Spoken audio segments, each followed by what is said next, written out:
सूर्य देव और सगर राजकुमारों की कहानी। बहुत समय पहले राजा सगर नामक एक महान राजा हुए थे। वे बहुत ही साहसी और धर्मप्रिय थे, लेकिन उनका एक दुहक था, उनके पास कोई संतान नहीं थी। एक दिन राजा सगर ने अपनी पत्नी के साथ बहुत ही कठिन तपस्या की और भगवान ब्रह्मा से संतान प्राप्ति का वरदान मांगा। भगवान ब्रह्मा ने राजा सगर को आशीर्वाद दिया और कहा कि उनके 60,000 पुत्र होंगे, जो महान योद्धा बनेंगे और उनके राज्य को गौरव प्रदान करेंगे। राजा सगर की तपस्या सफल रही और उनकी पत्नी ने 60,000 पुत्रों को जन्म दिया। वे सभी पुत्र बहुत ही वीर, शक्तिशाली और साहसी थे।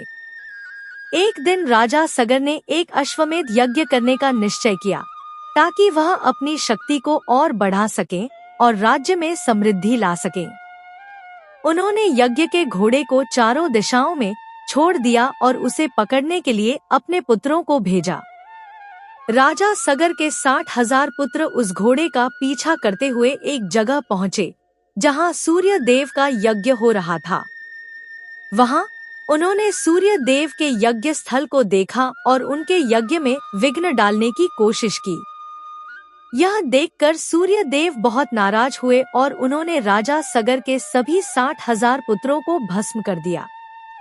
राजा सगर को जब इस घटना का पता चला, तो वह बहुत दुखी हुए और उन्होंने अपने पुत्रों को पुनः जीवित करने के लिए कठिन तपस्या शुरू की। कई वर्षों तक तपस्या करने के बाद भगवान शिव ने राजा सगर को दर्शन दिए और कहा कि उनके पुत्रों को तभी जीवित किया जा सकता है जब वे सूर्य देव से आशीर्वाद प्राप्त करेंगे।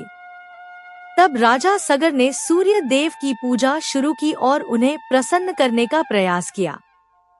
सूर्य देव ने राजा सगर की भक्ति से प्रसन्न होकर उनके सभी पुत्रों को जीवित किया।